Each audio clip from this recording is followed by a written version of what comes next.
Couple really tough opponents this past week with St. Thomas and Omaha. Fortunate to get a split. I thought we had poor starts in both games. One way to overcome that or combat that is being at home, and we did that against St. Thomas. We made some adjustments to our lineups and played a lot smaller and managed to really make free throws and rebound that game. And I thought those were two huge keys to help us win. Omaha, the poor start didn't help us. We battled back at the end of the first half, and then really battled back at the end of the game. But when you have a poor start like that against the team that just won the league on the road, that's really, really tough. So just didn't play well enough from the start. It was our fourth game without a day off, and I was worried about that game just with the travel and what we've been through. And it showed definitely in the first, 18 minutes of the game, and we were trying to come back the rest of the time. So not a great game for us. We learned a lot from it, and we know we got a big week this week with North Dakota State and UND.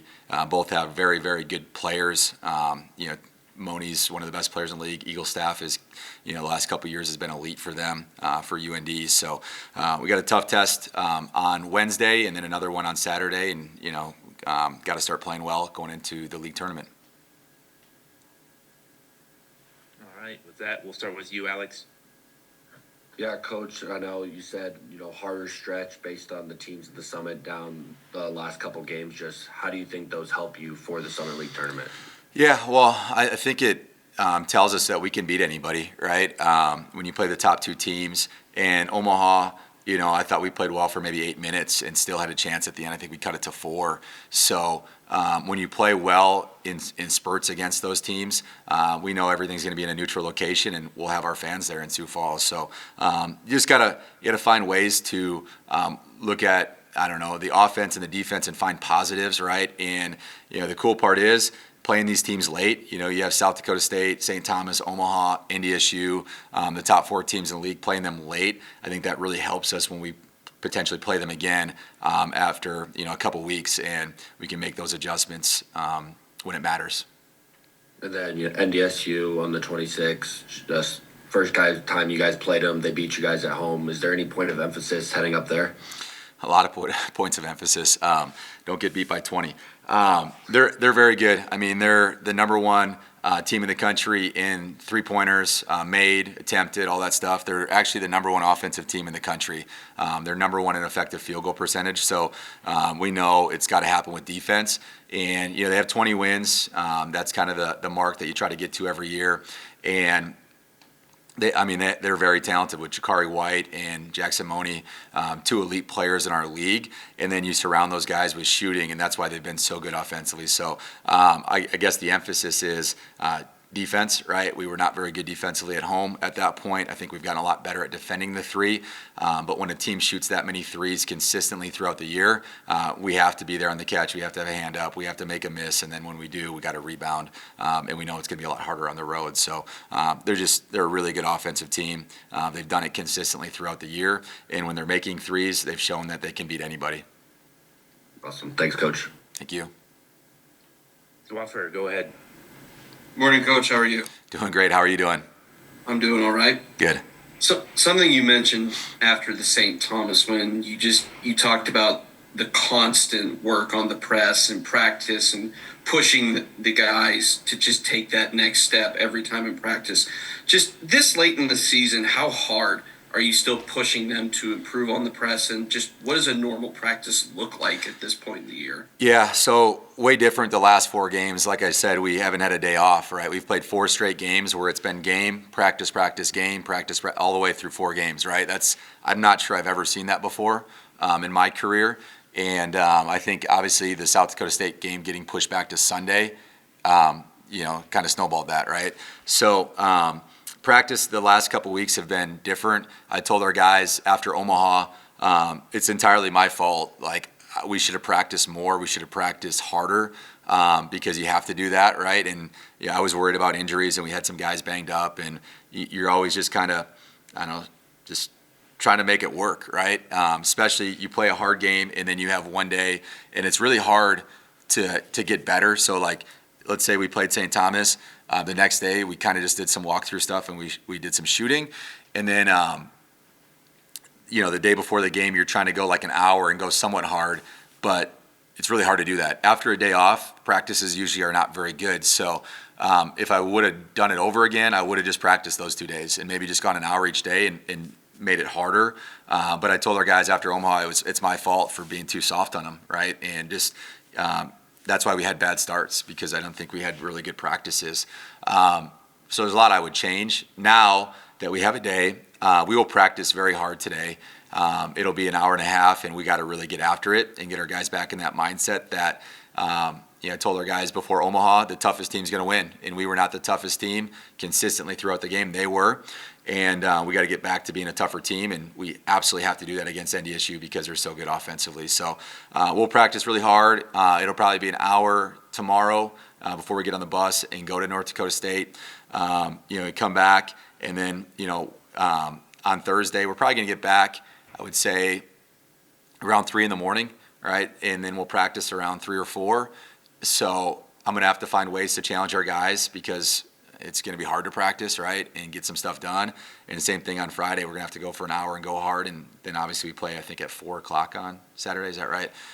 So it'll be a little bit tighter turnaround there. But I don't know. I'm never going to make excuses for our guys. Everybody's tired right now. Everybody's sore. I wrote on the board before Omaha, nobody cares. Work harder, right? You ever heard that quote? Nobody cares. Nobody cares you beat St. Thomas. You need to work harder. Nobody cares that an official made a call or you missed. You just got to keep working harder. And you just didn't find a way to honestly get a lot better over the last 4 games because of the schedule and the setup. And that's my fault. Just how difficult is it to try and find that balance of rest and practice? I think you've mentioned it multiple times. You haven't really encountered a stretch like this where you're playing so constantly. Just how difficult is it to find that balance, and how can you try to at least find a balance to keep the guys healthy but keep them prepared as well? I think the difficult part is we haven't played like this before here at South Dakota, right? I've done it in junior college where we pressed a ton and made it really fast-paced, but the schedule was set up differently. So that's the hardest part for me is going through it for a year. Like last year we pressed, but it wasn't. It was on dead balls, right, and free throws, and when we could sub and set it up. Where this year it's constant. So that's been the challenge for me, just really feeling out our guys and where they're at health-wise. We've obviously had some health issues with 2 guys going down for the year, and then Caleb has been in rough shape the last, 3 to 4 weeks. So it's a lot of communication with our athletic trainer and our strength coach. We do lift every day. We do something that the NBA calls microdosing. So it's a shorter lift every day. It's more so working on your body, and what it is compared to is like, every 2 years checking your car out and seeing if there's anything wrong versus every week opening up the hood or every day opening up the hood and just taking a peek at it, right, and just adjusting. So I think that's really helped us. But going through it for a year, I think obviously it'll be much better next year with the load management and where our guys are at physically with our style of play. But it's been challenging. It definitely has. But I mean, it's no excuse. We gotta show up, and we can't have poor starts. Something else you mentioned after the St. Thomas game is that teams don't really want to see your press again, that it's just another challenge for opposing teams to overcome.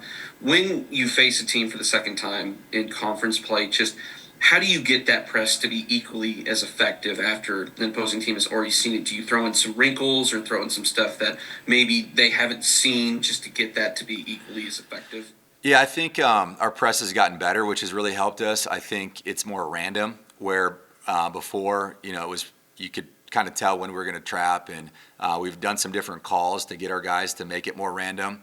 I think the biggest piece with the press the second time around is they've seen it once, and then they're not super fresh from Christmas break, right? Like I just said, everybody's banged up, everybody's sore, everybody's tired right now, and it takes some great mental focus to go through that for 40 minutes. I think after the UMKC game, somebody sent me a clip of Coach Menzies talking about it. It's like there's no way to prepare for it in practice, right? If you don't press like we do, you don't crash like we do, it's really hard to simulate and give the guys a good look in the prep leading up to it. And then when you play us, it's turned up by 50% of what they just saw at practice, or plus 50%. So, we're getting better at it. I think other teams are wearing down throughout the season. I think that has a huge effect on it. And then, we're just throwing in a few wrinkles too, where there's some different traps, and like I said, we're just getting better at it.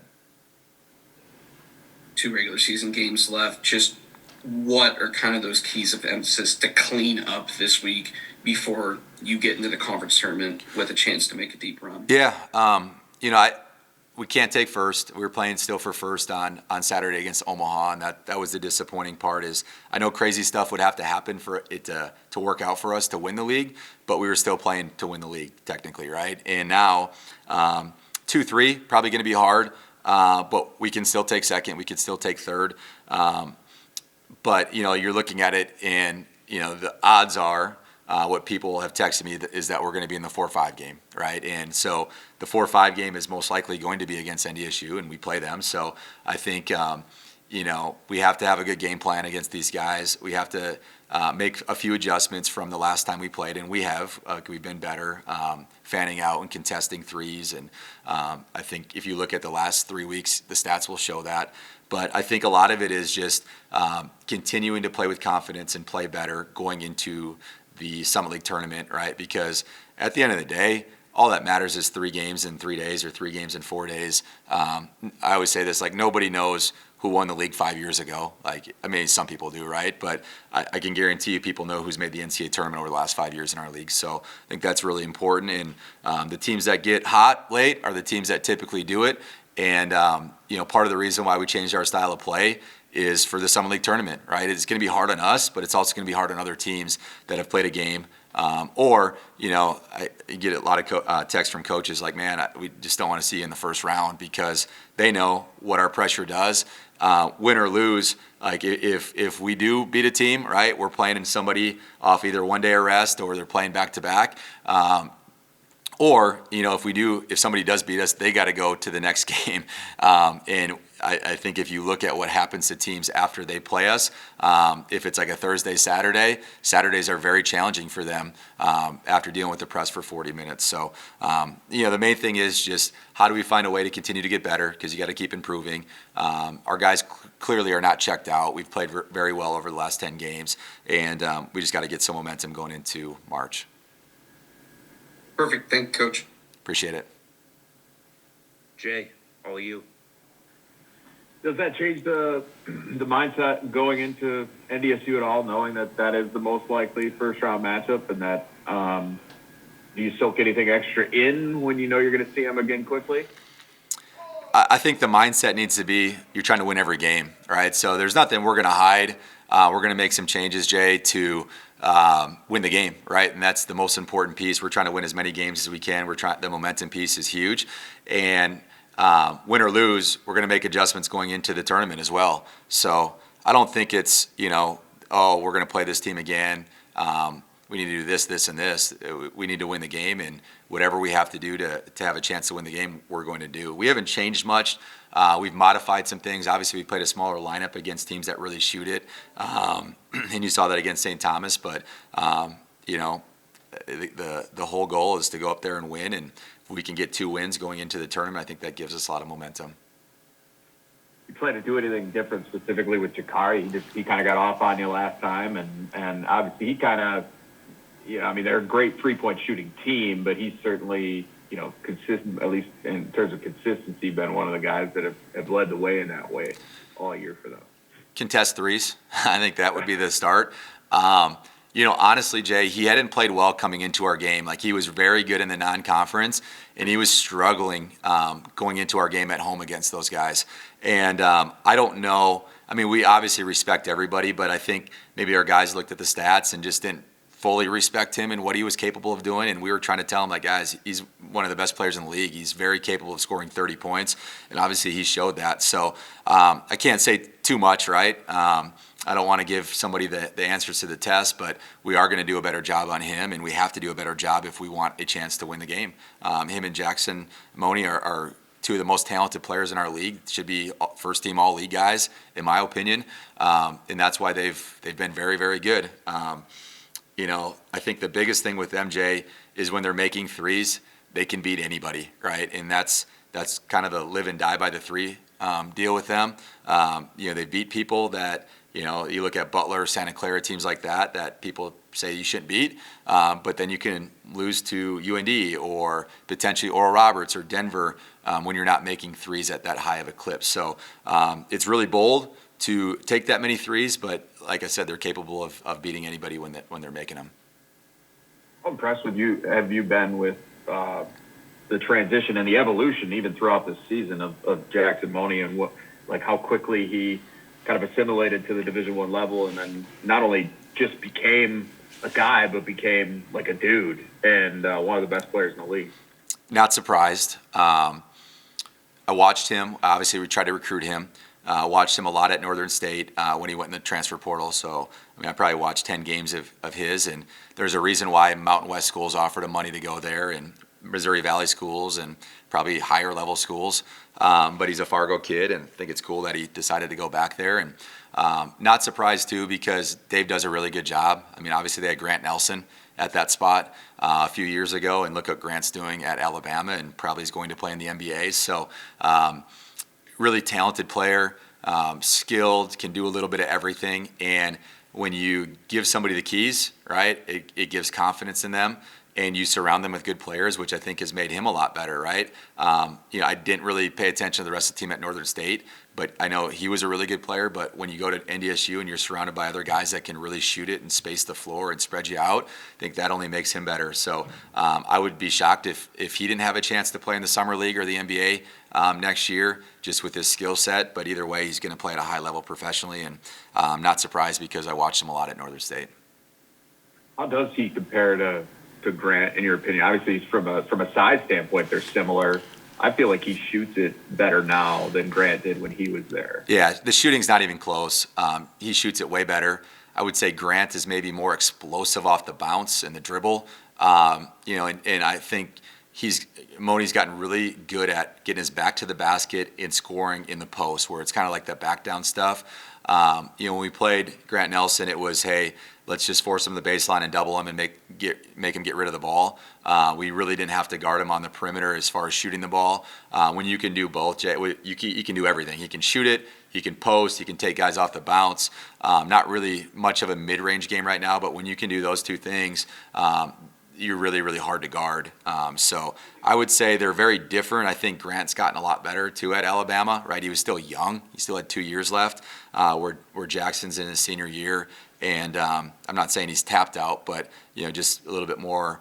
He's older and been through it. And I'm sure he spent a lot of time in the gym. And if Grant Nelson would have stayed at North Dakota State, I guarantee you that summer, all he'd be doing is shooting threes, because that's the stuff that the NBA values with big guys. If you can shoot, you can find your way on the floor. So both elite players in the Summit League. It's crazy that they're both coming out of the Summit League and have a chance to play in the NBA, but I think NDSU does a really good job with player development, and Dave's obviously won a lot of games in his career at North Dakota State.